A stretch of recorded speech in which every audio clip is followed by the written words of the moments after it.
The east, house of light, may wisdom dawn in us, so we may see all things in clarity.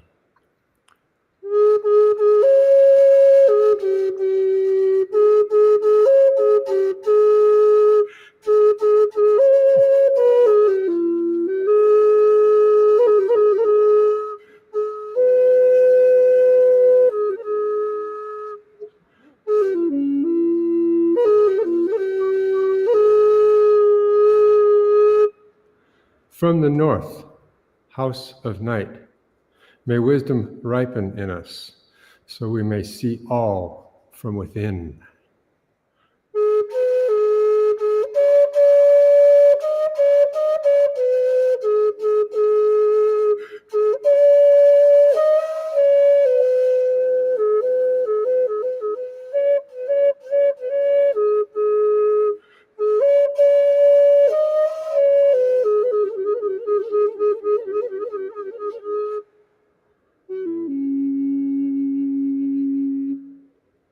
From the west, house of transformation, may wisdom be transformed into right action, so we may do what must be done.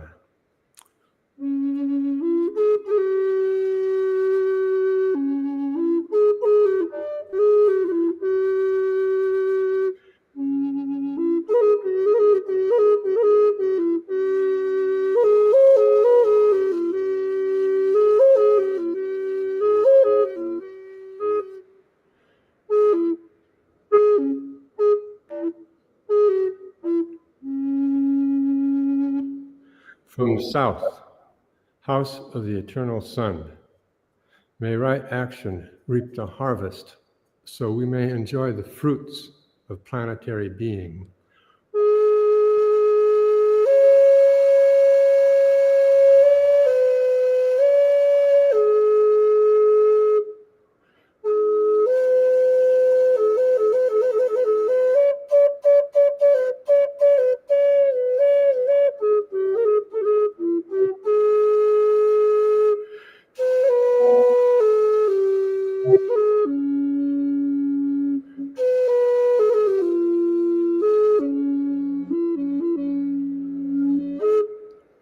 From above, house of heaven, where star people and ancestors gather, may their blessings come to us now.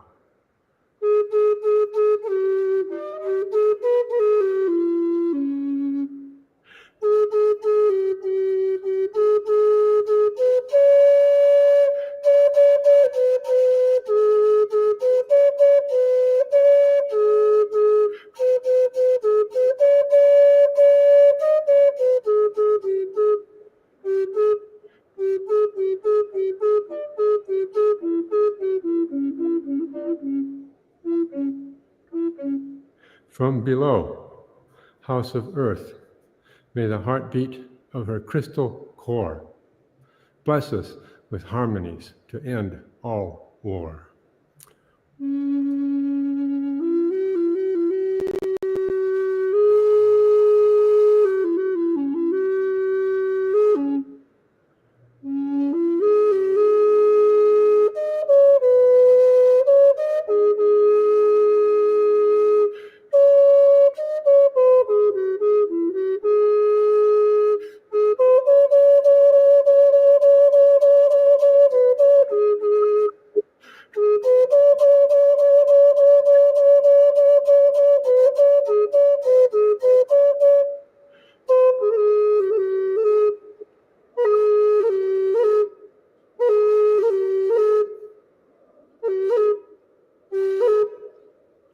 From the center, galactic source, which is everywhere at once, may everything be known as the light of mutual love. Ayum, Hunabku, Eva Maya, E Maho. Ayum, Hunabku, Evam Maya, E Maho. Ayum, Hunabku, Evam Maya, E Maho.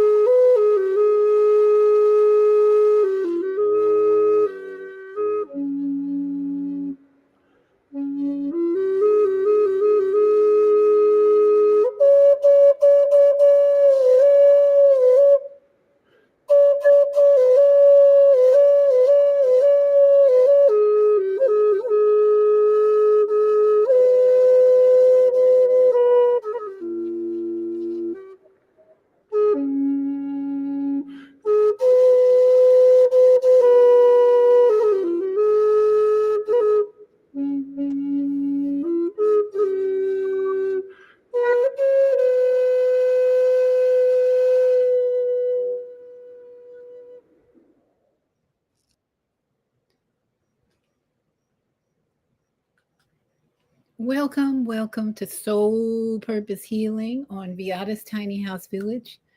That was Jose Arguelles, an ancestor of such marvelous, wonderful, amazing energy that is still with us. We give thanks for Jose Arguelles and all the ancestors who are ready to help us in these crazy times. So, welcome everybody. And especially, I want to welcome you all to my tiny house village. Here we go. Here we go.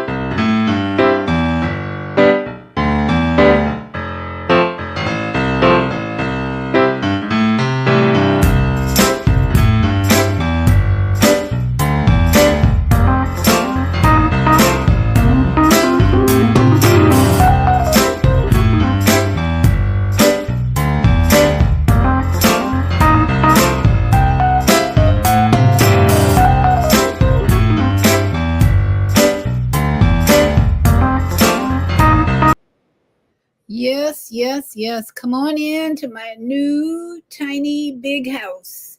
And today in Florida, we had the most amazing rain today. So fitting that our topic today is about water. Water. I want to say that right now. Water. Some people call it water, but it's water. Water. We can say water or water. Water.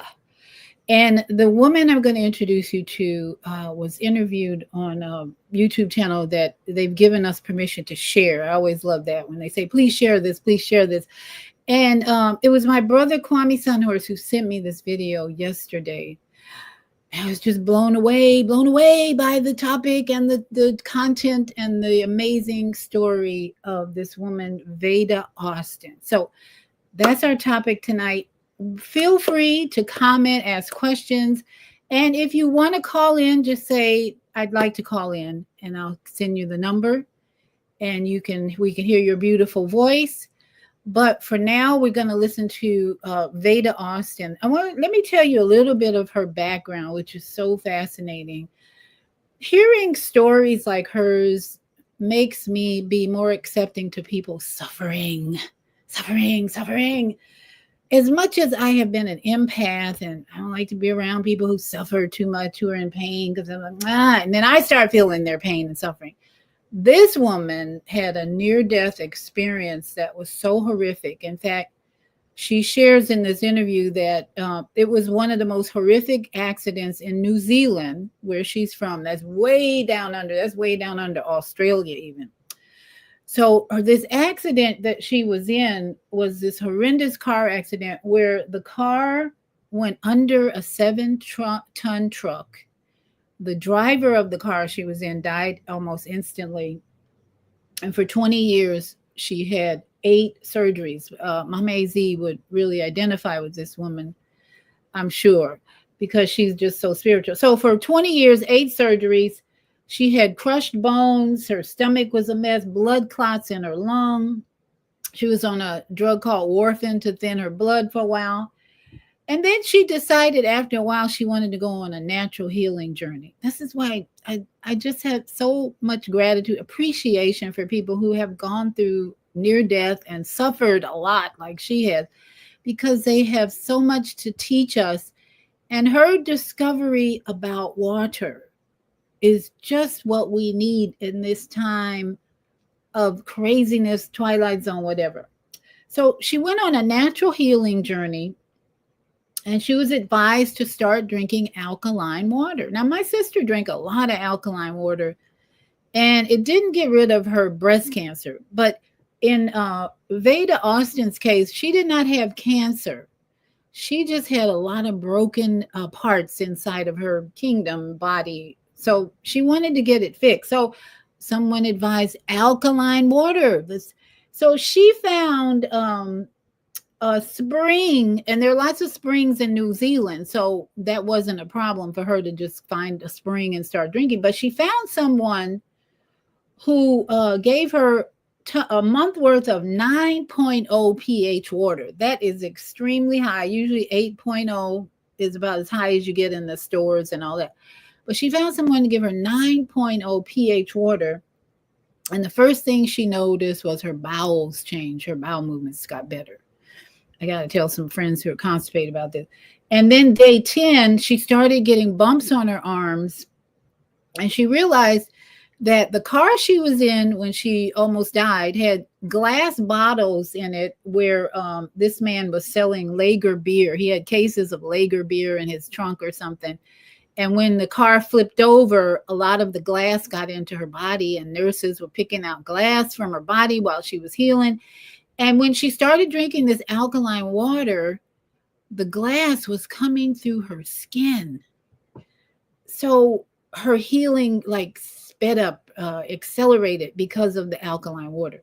So this, in long story short, led her to start studying water. So I'm going to start the video about that point where she really starts getting into what she learned about water, which is so amazing.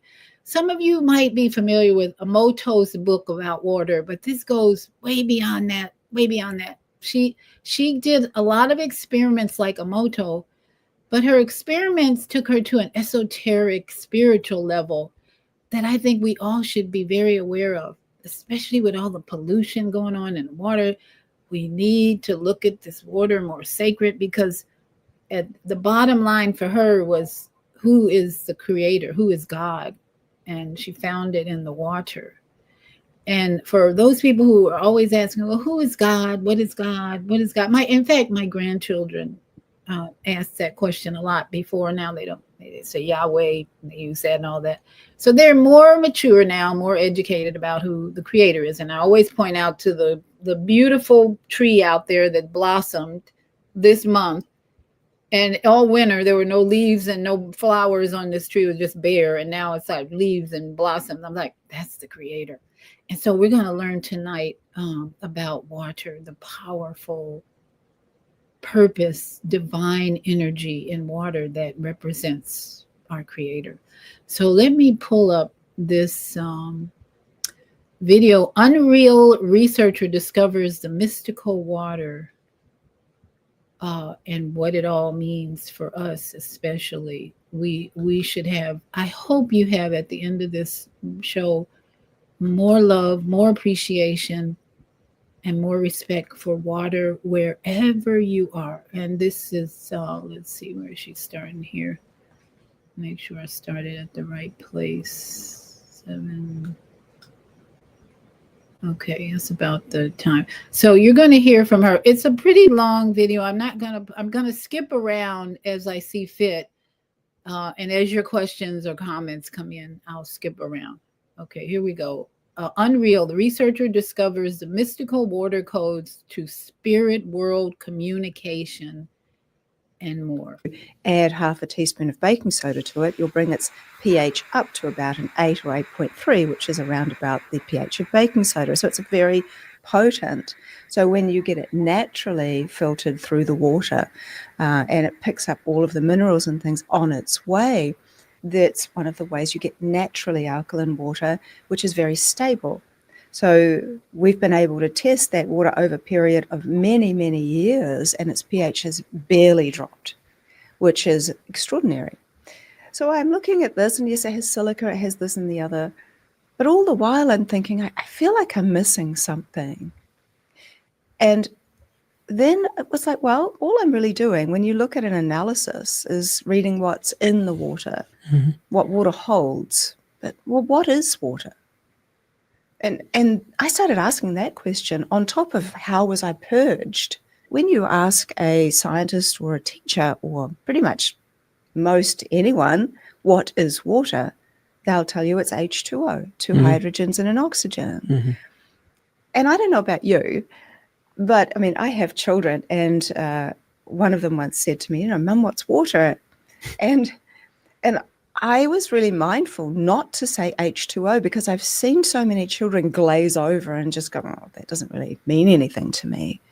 And many adults are the same. It's like, I want to know this thing that we are made up of. By molecular count, we're 99% water.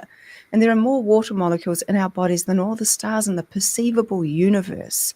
And yet when we ask this question, what is water? we just hear this answer so often of H2O. And so I was inquiring more, and someone said, yeah, but what if the two hydrogens are feminine in the mode of levity and the large oxygen is masculine in the mode of gravity, and together they create liquid water in balance on Earth? And I'm like, well, that means something more to me. Mm-hmm. But the key piece for me was when I found out that water is actually only one part matter, the two hydrogens and oxygen, and the rest is photonic light, meaning that water is a lighthouse. And with all the trillions of water molecules in your body, it's really emitting light. So you are a lighthouse. And when I was trying to understand how the glass was purged, there were two ways I looked at it. And one was that I think people have their own song playing based off all the different frequencies within the body. And it was as if I had a new player in my orchestra, like an opera singer who can sing such a high note that it shattered the glass. But the more scientific answer could be, and yet we're still looking, trying to discover how it did this, was that we've had that water tested, and it does have fourth phase water within it. So we have a liquid, solid, gas, and then a type of gel or plasma. And fourth phase water acts like a battery. So when you are looking for it in a laboratory, you get some water, you put something called microspheres inside it that allow you to see any movement. Then you put a Nafion tube, which is like this little see-through tube, and then you look down the microscope. If there is fourth phase water within water, you will see that the water that's fourth phase self-propels through the tube over and over again with no assistance. And the way that it can do that is that when you have a Nafion tube, it is hydrophilic, so it is water-loving. And your cells are hydrophilic. And fourth phase water can build on it, so the water will this part of it will push all the solates, all the things that are inside of it, outside of itself, and create a negative charge. It absorbs more light, it has a more molecular structure, or it's more lattice-like order, and it is negatively charged, which is an important piece, and then it pushes everything out, which becomes positively charged. So then you have a negative and a positive, which creates a battery. And so that's kind of the battery of your cells. So with having glass, which is hydrophilic or water-loving, in my body, and with this fourth phase water being introduced, it could well be that it starts to build an exclusion zone, which starts to push the glass out of my arm. Wow, that's amazing. There was a story I heard about a man who invented a engine who can run on water, and it was working. Then apparently he died mysteriously. But is that something you've heard of? That because when you were saying all that, I'm like, well, that's just physics now, and all of a sudden you can run an engine off of it as a fuel source. Could you imagine if all of our cars ran on water instead of, fossil fuels that are polluting? I think many people have imagined it and created it, and so it's just not been introduced for whatever seemingly odd reason. But actually, there's this one very interesting piece where there was a doctor who was looking for a cure for cancer, and he ended up getting a test tube of salt water, of saturated salt water, and he was able to put a kind of microwave energy onto it, and rather than actually a really unique thing happened where a flame that didn't look like a flame exactly, it looked a bit like lightning, but it was flame-like, appeared on top of the water source. So it was water became fire, and it actually looks just like lightning. And so he was hoping to introduce that as another free energy source to use even with seawater, for example. But, I never heard anything more about him either. Right. Hopefully he's doing good. Hopefully he's around still. But there's a lot of powers that be that don't want free energy. Well, I think that things are changing. Oh, very much things so. will change. And that's, I think that's hopefully something we'll say one day as a past tense. The powers that be didn't want this to happen, but look at where we are now. Mm-hmm. There was a very famous documentary about the power of water and the emotion that you gave it, like you yelling at it or playing thrash metal versus playing Mozart, and the images that under a microscope, the images that were being created by water. It was a Japanese scientist, if I'm not Masaru mistaken. Emoto. Yeah. Very famous study that he did. When I saw that documentary, I was in awe of it, because it was so powerful. Not only just music, vibrations, but the words.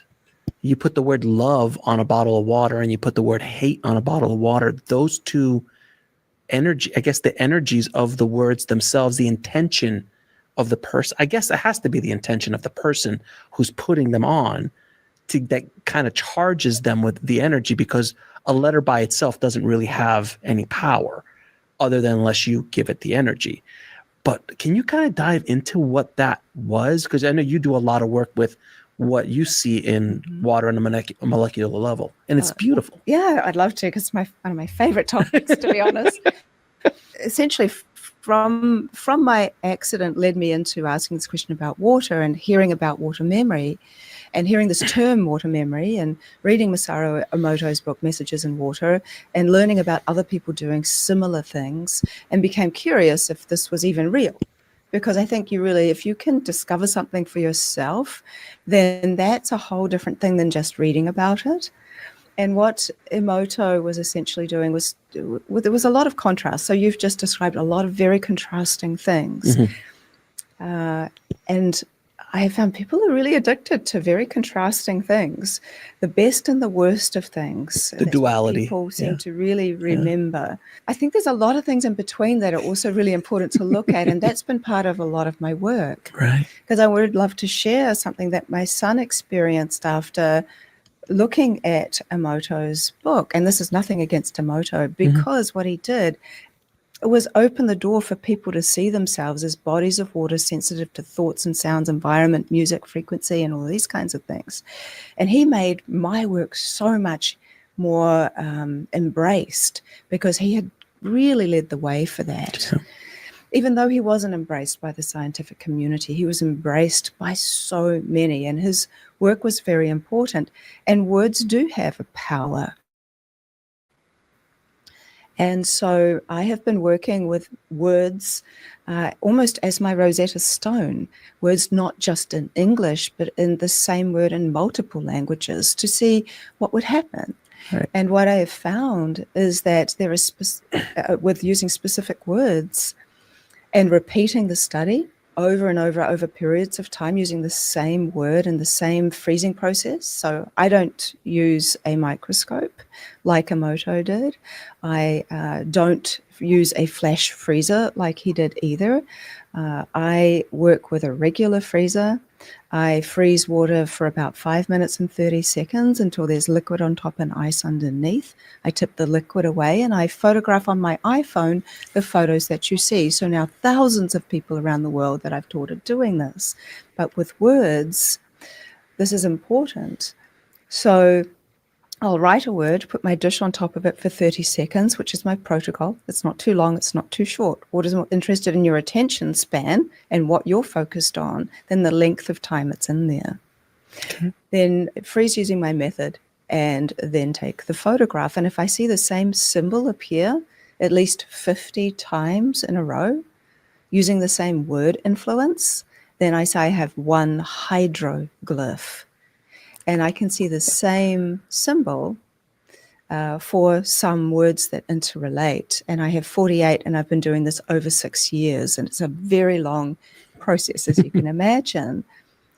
But when my son saw and read Emoto's book, he came to me and he said, "Mum, I think water hates me." I'm like, "What? What do you mean?" And he said, "Yeah." He said, "Look, water only likes John Lennon and classical music, and it hates heavy metal." And I'm like, "Oh, honey, I didn't know that you liked heavy metal." And he said, I don't, but I like Tupac, and Tupac swears, and it says here that water doesn't like swearing either. And I said, if you don't take anything else but what I'm about to say away, then we're doing good. I said, water is not in judgment. Right. It is so not in judgment. That is one of the things that is so helpful. And I find it that with my children specifically, if they can't identify with the best or worst, sometimes they assume the worst like he did. And so I said to him, honey, let's just go through and start with Tupac and go through lots of genres of music. And I said, I'm pretty sure whoever did the heavy metal probably hated it. Mm-hmm. Because like you rightly said, it's all about that intention, that feeling that comes up for us. Water's more interested in what we're feeling than what we're thinking. Right. I have seen that over again. For example, if I'm doing some stuff, putting flowers in water, see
Okay, so maybe the rain has caused some challenges for us. I'm back.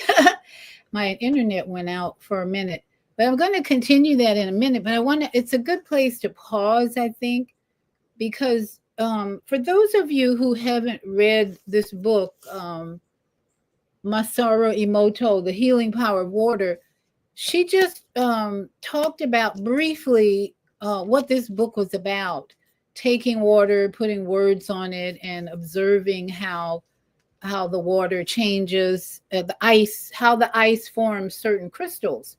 But what she's talking about now is how music can affect your water inside of you. And this woman is giving us the proof of this experiment by talking about ice and how we can even make this experiment ourselves and just look at the items in our life, the energy, the energy in our life, mainly music. But then there's the words that also are powerful. So I'm going to continue this, and I'm going to maybe speed it up a little bit. Let's see. But when you are always looking at the two extremes, there is this is bad and this is good kind of a thing. Whereas I see that water is not in that place so much. We are basing those things off personal feeling and programming. And I think it's nice to start kind of venturing out into a little bit of the unknown places, where, for example, with a few of the songs, and there are lots of genres. I did one with Taylor Swift's song "We Are Never Getting Back Together," and I saw the letters EX, like X, like an X. And with the bane of most parents' lives, there's this earworm song called "Baby Shark." And Stop it! Don't you do it? I'm not going to. Don't do it, please. This big shark in the eyes with this big open mouth. And so it was creating the pictures based on the intention of the song. Up on words from the song. And that was interesting. So hieroglyphs for me began when I started repeating some songs, particularly Stairway to Heaven.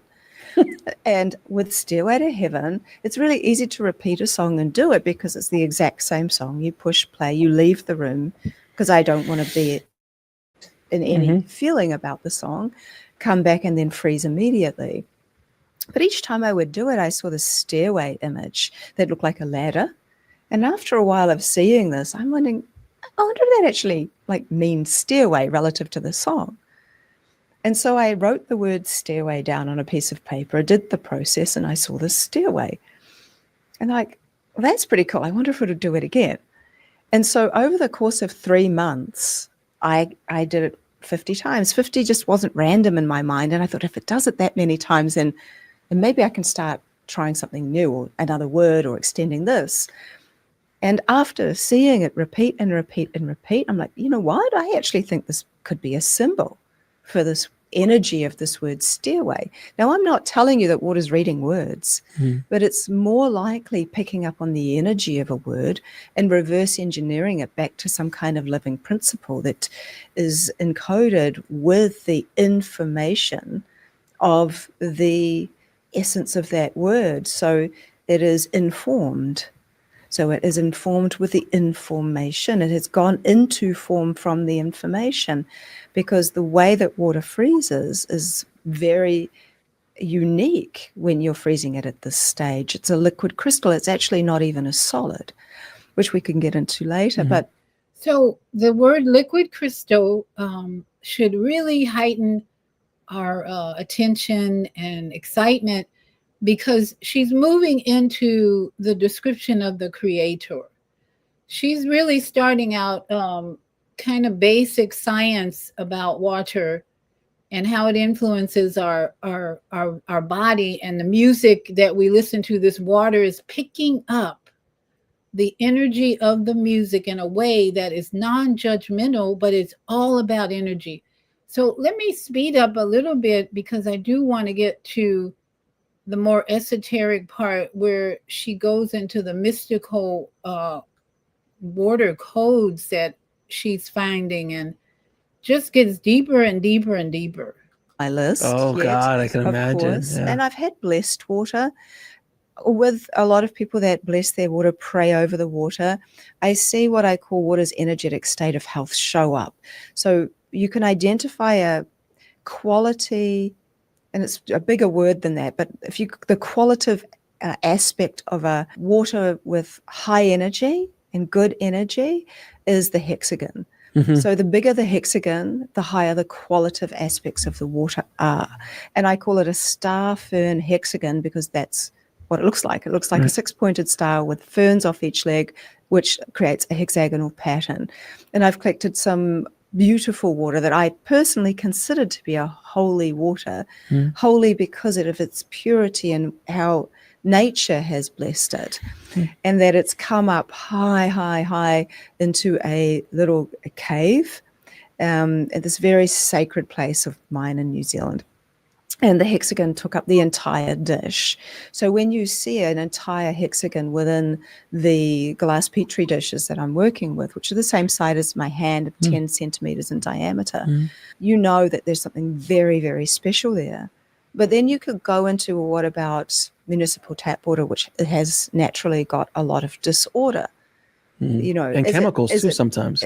Yeah, and that's an important piece I'm glad you brought up, is that what am I working with? Because what I can see, and I've done so many studies in this area, is when you work with municipal tap water and you do the crystallography and then you let that melt, and I've done controls with this. So when you let, say, both of them melt, your control and the other one, and you let them both melt, and you don't do anything to the control one, you just leave it alone, and then you hold one to your heart in a loving, intentional way for 1 minute only, and then you refreeze them all at the same time, what you see is that the one that was given love has started to change structures to become more like a giant fern or like flowers. So it's changed structurally, but not chemically. So what we're seeing is something very akin to a human emotion. It's like water is feeling better.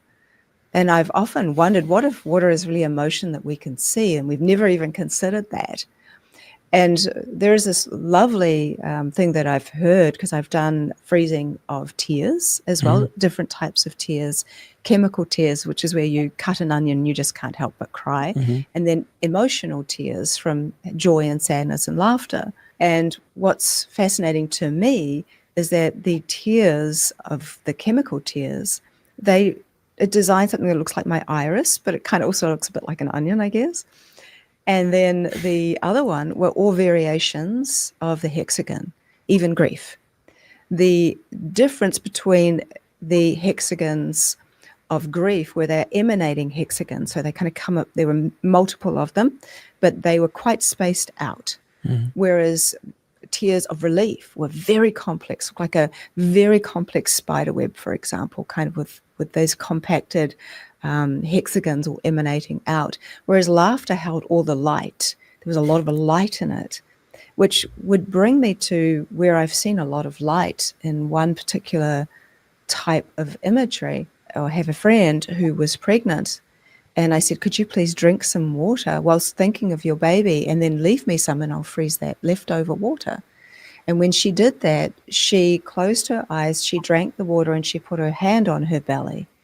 And when I froze the water using my method, we actually saw this incredibly clear baby or fetus in the eyes. Its entire head and spine were covered in light, were made of light. So once again, she reminds us that we are lighthouse, and this fluid inside of us, 90% water fluid, is so mystical, deep, and purpose-filled to reflect everything in our life without judgment. So I'm going to speed up this. I really do want to get to the end where she goes more into the divinity of water. Let's go here. Okay. See how that goes. Because you have created an environment safe enough for it to enter into. As opposed to something that's been controlled. Yes. And then you go, and you could even then look at that. So I look at water this way. If I overthink everything, and I'm like, if I have an attachment to outcome, done. Water won't design with me in the way that it regularly does. So I have been guided with water to become quite neutral in this work, which has actually been very, very helpful piece, because too much attachment to outcome has a whole different energy to being just open. And when you cap it at what you think water should show you, then you limit what water could show you.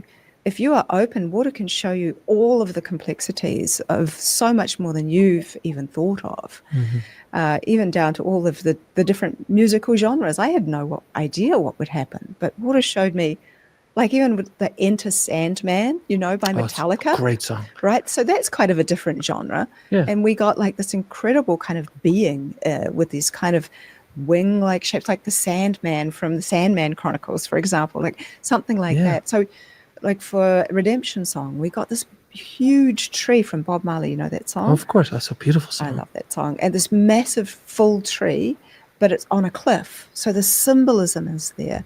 And then you can kind of look at all of these different things and you go into the symbolism. And so one of the other examples was where I was inviting water to share whatever it wanted. I got this obelisk shape. I'm like, wow, that's pretty cool. But I don't see anything around me that looks like an obelisk. So I'll just let that be for a bit. Because quite often what will happen is I might be showing water a picture, for example, but there might be some coasters nearby, or there might be something nearby, or some glasses, and water will show the image I'm showing it, but also what's in the background. It's showing you all the information. It's not just picking up on what I'm interested in. It's showing me that it's aware of its entire surroundings. So I see this obelisk, and I'm like, what's going on with this? And I just left it. And then a few hours later, a friend comes over, and she'd been to the crystal shop. And she says, oh my God, I really want to show this amazing crystal that I just bought.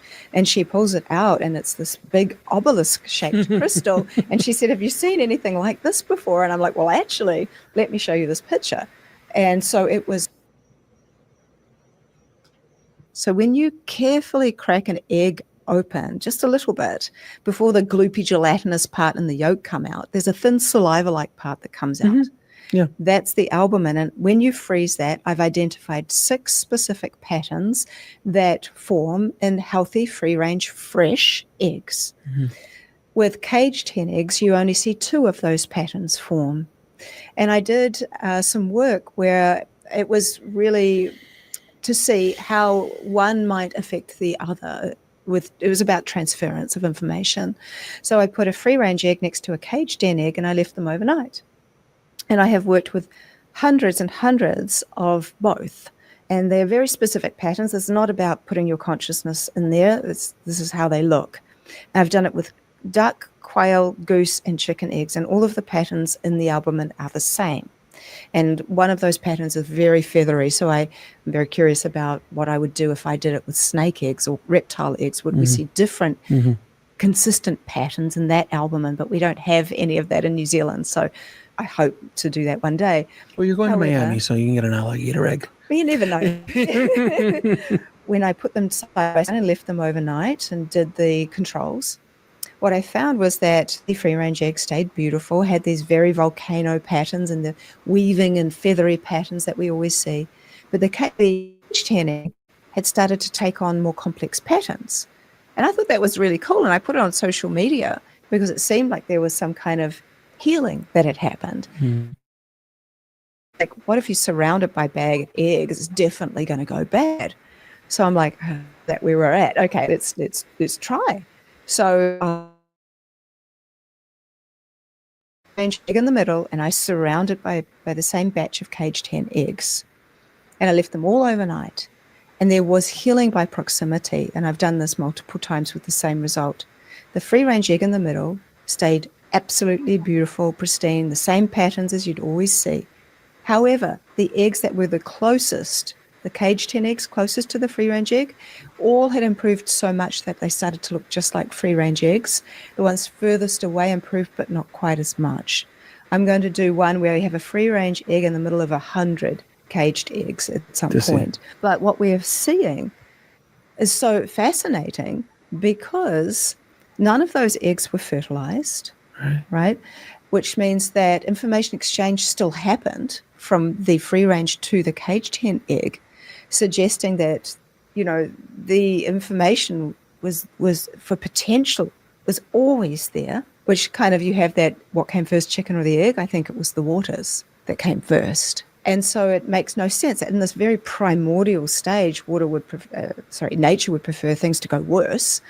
If they can be improved, that would make more sense. When you look at the runt of the litter doesn't do well and nature wants strong things. So we're looking at all of this, but the takeaway, again, by molecular count, not by volume, we're 99% water, is that if we just start to heal ourselves, we start to heal our environment and those around us. And it's fascinating because when you were saying that, the egg in the middle affecting the eggs around it, that happens to us when you meet someone who, and I've had the blessings of doing this, is meeting spiritually enlightened people. Yeah. And when you meet with them, there's some energies that you just go, my God, I just feel better being around them. Or I can like literally sense it. And it's like, and you hear the stories of the masters, you know, yogis sitting around and people being intoxicated by their energy field.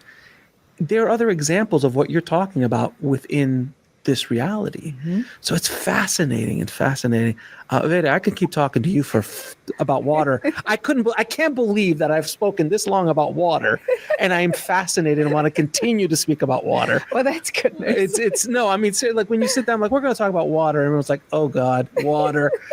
But this has been such a fascinating conversation, especially when I started getting into the esoteric, because it's just a fascinating idea of what water means spiritually to us. And not only spiritually, but what it means to our life. We take it such for granted, especially in the West. We take clean water for granted. But not to get graphic, but when I was in Europe, I was eating a lot of cheese in Italy. Yeah. Lots of cheese, gelato. I'm like, I am never going to go to the bathroom again. I mean, I was like, there's just so much cheese, which I never ate, but it was so good, and so much pizza, and it was just so. I'm like, I'm never ever going to go to the bathroom again. Yeah. but I was drinking their mineral water. I mean, a lot of it, like probably gallons of it a day, because we were walking 15, 20,000 steps a day. Wow, yeah. Like walking about 5 or 10 miles a day, just walking around, doing the tourist thing. And I remember we would just drink just obscene amounts of this Italian mineral water it's everywhere. Everyone, it's bottled water. But I never once had a problem going to the bathroom. Yeah. And I was fascinated. I'm like, is it the cheese? Is it the water? Is it a combination of both, of how the quality of the food is over there? And I'm sure in New Zealand, similar. It's very different than here in the States. But water that was my first kind of indication of like, oh, the kind of water I'm drinking really does Make a difference. makes a huge difference. Yeah, there's the quality. It's more about quality over quantity Yeah. as well.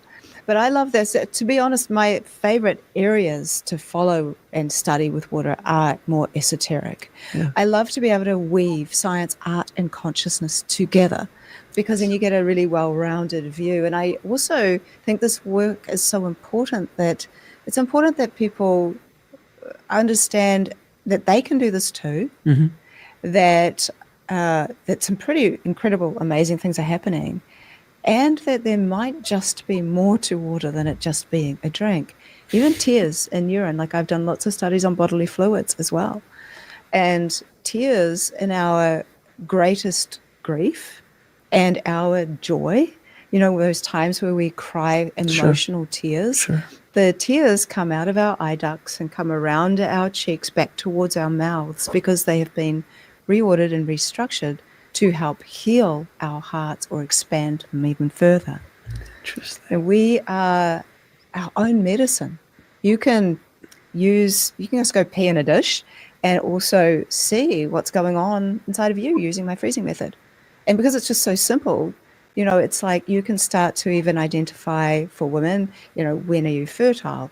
Like what's going on in your different phases. For men, you can see what's going on for all kinds of things. And it gives you an indicator of where you're at. You can see beautiful hexagons in someone that's been doing a water fast. You can see where you might need to, move along, because there's hydroglyphs for salts, for example. And you can see someone who's had a lot of salt. You can see it in the urine. You see it in the water. Fascinating. There's so much to go into. It's a lifetime. It's a lifetime of study. It is. Now I'm going to ask you a few questions. I ask all my guests. What is your definition of living a fulfilled life? Loving fully, finding your purpose, and life should be simple. I think if you be an honest, good person, be kind, treat people the way you'd like to be treated. Find purpose in your life, even if that purpose is to actually find purpose. The quest is still there. It's not that you're without purpose because you don't know what your purpose is. Sure. Looking for what is bigger than you that you can also get up for in the day when you don't feel like getting up, but there's something bigger than you to get up for. That could be being a parent. That could be, A podcast. a podcast. It could be anything. Yeah, sure. But where you're making a difference in the world, where you want to leave the world a better place. Beautiful. Yeah. If you had a chance to go back in time and speak to little Veda, what advice would you give her? That's a vulnerable one, because little me went through a hell of a lot of stuff. That you're safe, that you are loved, that you're beautiful, and inside and out, and that you're going to make a big difference in the world. What advice would little you give you? Little me would remind me to have fun. Don't take it so seriously. Yeah. How do you define God or source? I think God and source, like everything and nothing. And that the closer and more you love yourself without ego or expectation or any of those things, it's like a stream you start to go down that is taking you to source. And that God, creator, is not necessarily what many people think it is. It is not just love, because I think there's more to that. For me, anyway, creator is what creates the pieces within me that I will never forget. The pieces in me that make a difference and have learnt and experienced love and dreams and this world in a way that is unique. Okay. What is love? I don't think you can really love somebody until you really love yourself. Mm-hmm. And what is love? The more I've started to see myself from the perspective of water, the more I start to realize that water is a mirror to the divine. And Beautifully love said. is also a mirror to the divine. Now, where can people find out more about you and the amazing work you're doing in the world? My website, my name, VedaAustin.com, not very original. On Instagram, I post all the So lots of wisdom and knowledge to digest there. And I think we can sum it up as she said, love and the creator is a mirror. The water is a mirror of water. And so I hope that after hearing her, we will all go away with more respect and appreciation for water. And especially not thinking that you can just drink any old water, because as she said, the quality of our water is important. And if you can drink 9 pH water and purge glass out of your body, that's us saying a lot to about the type of water we're drinking. So what's interfering with all that? I want to share a video that I just heard this evening about what they're doing in our skies to interfere with the quality of water in our body, and the process that water is having to purge a lot of stuff from us because of what this government is doing. So here in Florida, our governor just passed a law that bans chemtrails. There's a fine involved. There's all kinds of regulations now. They can't do it. They can't do it. And it starts July 1st. So I'm going to be watching the skies, especially July 1st, because they haven't ended in this week. We've had a couple of days. So I want to share with you, for those who have been saying, well, chemtrails are just contrails. That's what airplanes are flying all over the sky. This guy, this whistleblower, who was actually treating the air pilots who were flying these planes, spraying, reveals the truth about what's really going on. And the purpose of this is to encourage you to talk to your legislators and wherever you are to stop this toxic poisoning that's going on. This is serious stuff. When you hear, I'm going to pull up, it's an Instagram, I hope this will play. It's an Instagram video that's very, very important to hear. Oh, shoot. I have to log in, sign up, log in. I might not be able to play it because I don't know. Okay, maybe not play because I have to log in and I don't have a login. Okay, let's see if this works. But what this guy is saying is like so important. It's like crazy important. Hope I can get it to come up on my Facebook account. It's just so important to hear what he's saying. Okay. Maybe not. Okay, I can't pull it up right now. Okay, we're gonna come out of there.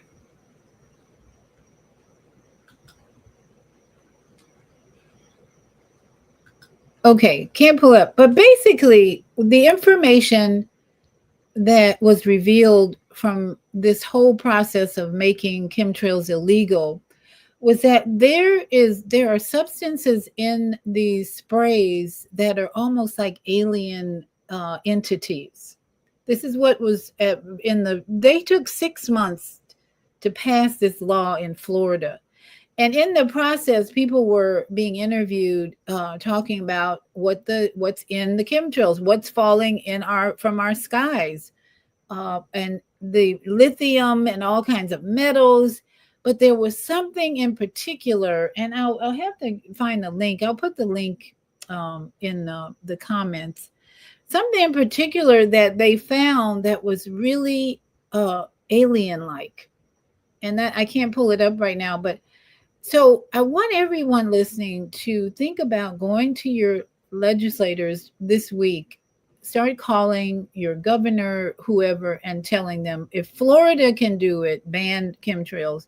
And the whole purpose of these chemtrails was to block the sun, to interfere with climate change. Climate change. The minds of men are thinking if we just spray these chemicals in the clouds and block the sun, this is the whole purpose of chemtrails, is to block the sun so that they will change the weather patterns and avoid or prevent climate change. Bullshit. Bullshit. If you do your research, this is all BS. And it's really, to me, more about changing the population and control. So just encouraging you to look into your government regulations about this. And if you're seeing stripes in the sky, they're poisoning your water. Your water that we just heard about, the value, the sacredness, the power of the lighthouse. You are a lighthouse. And what these chemicals, in my opinion, are doing is putting out your light. They're trying to dim your light and put out your light. And I know for sure, and I don't know if it was just me, but when those chemtrails were very active, I know I felt something different in my body. And I had to constantly do vitamin C and just do more breath work, more yoga. And then when the skies are blue, I was at the beach yesterday. I tell you, there's nothing like being in the sun and the salt water on the sand, crystal sand, all day long. There's no inflammation in my body. There's no pain. There's just joy, and blue skies for the most part. Then it rained, which was good, especially when you think about the power of the rain to wash away some things, but then on the other hand, it could enhance certain things. But the beauty of seeing a blue sky, you don't know how important that is until it happens. It's like no stripes in the sky and there are no clouds, and blue sky. There's something about the color blue, and blue that spins your chakras in a positive energy and helps you to function better in this world, in this society. So I want to play this beautiful song as we end, called Water is Life by, let's see, what's her name? Lila June, I think. One of Mama Z's favorites. Just to help us focus on internal kingdom rising, brightening the lighthouse within us, and keeping this meditative energy going as we go about our business this week, as we go into a new month of July. This is also a new month in the galactic calendar. And this song is about water, just reminding us that water is life. And it means so much to just appreciate this water and bring it to our memory each day, to have quality water and to think about how it has affected our earth and so forth. So let us take a moment to just close your eyes if you want, or just watch the video and breathe deeply the truth about water that we're learning more and more about, that should help us brighten our lighthouse inside of us and work within our communities to not have anything interfere with this lighthouse shining forth with quality water flowing and healing. As she said, we are our own medicine. And that's only if we have the consciousness of the water within us. The water is consciousness itself. And if we match that, we're our own medicine. So listen to this beautiful Water is Life by... You said it's not a song, it's a way of life. It's a forever thing, it's a message. He said you can say that water water is life. You can sing it again and again, but will they listen? Are we gonna stand by these words? Are we gonna find a way to change the way we're living Mother Earth? She feels everything and it hurts. Like the moon, like the body of a woman, she is changing.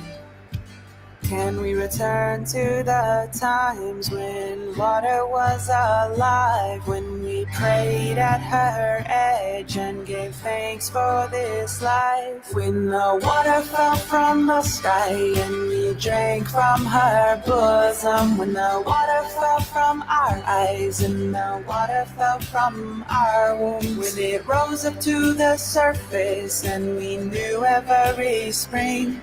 No fear or competition, just a relative to a face.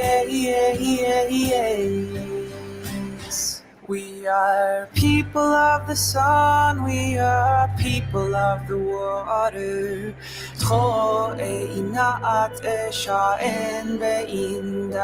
We will celebrate our sons, we will celebrate our daughters. Give them ceremony so when the drought comes they'll be ready.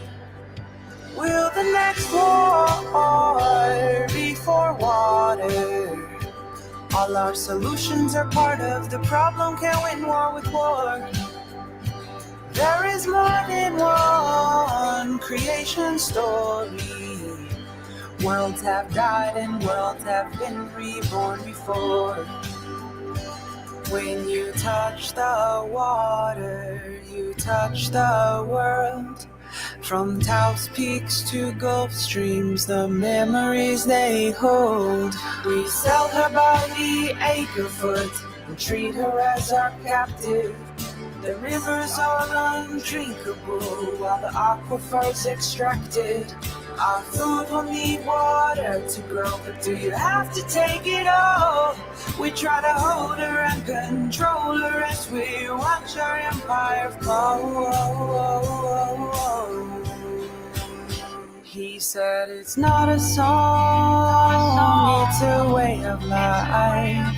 It's a forever thing, it's a message. He said you can say that water is life.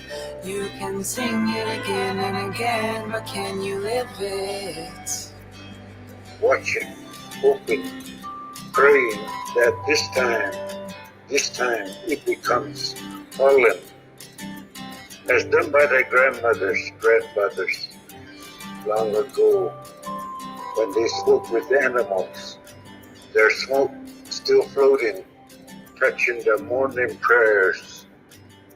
Grandfathers, grandmothers, sons and daughters, me, us, the mountains and animals, covered with the morning pollen.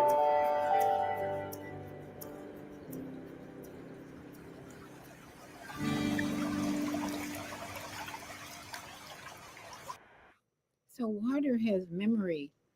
I love that idea that within us there's a memory of our ancestors, and as that song was portraying, is that there's so much that we need to do to purify our water and to remember the sacredness of our water. Excuse me. So let me just read some comments here. Zelda with Higher Learning Network says, grand evening, creative queen. Looking forward to watery show. Yes, I tried to make it as watery as possible. Kwame Sornhorst showed up late, but he's here. Zelda says, very interesting show. Loving this new information on water. Who knew? Yeah, thank you, Zelda. It's like quality water now, not quantity. I know people who think they have to drink 8 glasses of water a day, and most of us probably have been trained to think that way. But when you have quality spring water, 1 glass might be enough if it has the elements of love in it, the elements of purity in it, and so much more. And Kwame says, Lila June, PhD, All Nations Rise. Yes, that's who was singing in that video. Thank you, Lila. Give her credit. And her YouTube, All Nations Rise. Yes, check her out, Lila June. And I put a disclaimer, I don't own the rights to that music, but I love her music. I used to play it on Blog Talk all the time. She's just an amazing artist. So I hope this has motivated you, number one, to look at your fluid differently that's running in your veins, and even to look at the rain differently. I made my grandchildren sit and watch the rain today because they needed some discipline. So we just sat on the patio and watched the rain, and it was just so new, something new about just sitting watching rain after watching this teaching about memory and water and how sacred it is. So we have another comment here. Kwame says, Arctic and Arctic. Arctic. What is this? Arctic. Arctic, Antarctic. Okay. Sounds good to me. And please share this video with people who are struggling with their health, maybe, because just focusing on the consciousness of the water within you and then bringing in quality water when you're nourishing your body, along with being out in the rain and nature. Don't be afraid when the rain starts falling. Don't be afraid with an umbrella. Just let it fall. Let it fall. Especially if you've been seeing blue skies all day and no chemtrails, and that water comes from those clouds. It's got to be the purest energy ever when the skies have been clear. So just enjoy nature more and more and be blessed. And tune in tomorrow to Higher Learning Network with Zelda. And I'm sure you'll get more meditative, peaceful energy that we all need these days. So thank you all for being here with me tonight. I had a minimum of interference technology. I did have my Wi-Fi go out. That was partly my fault. I didn't turn my booster on. And Kwame says, frozen memory and conscience. The Arctic is millions of years. Yes, yes. Within us, even, we are carrying memory of thousands of years. And he says the conscience, the Arctic, is millions of years. Yes. So let us be more mindful and appreciate this journey that we're on by keeping up our meditation and staying in nature as much as possible. Now that summer's here, I know it's hot, but just get out there and under a tree, hug a tree, whatever you need to do. But just remember that we have a purpose on this earth, and that is to be a lighthouse. After this teaching by Veda Austin, my thought is more and more about being a lighthouse and responding with love and wisdom to every situation. So everybody, namaste, satnam, shalom, and have a great week. July is here. Have a great July. Summer's going fast. Enjoy, stay in joy, and fly, fly, fly. First, love yourself. Shalom.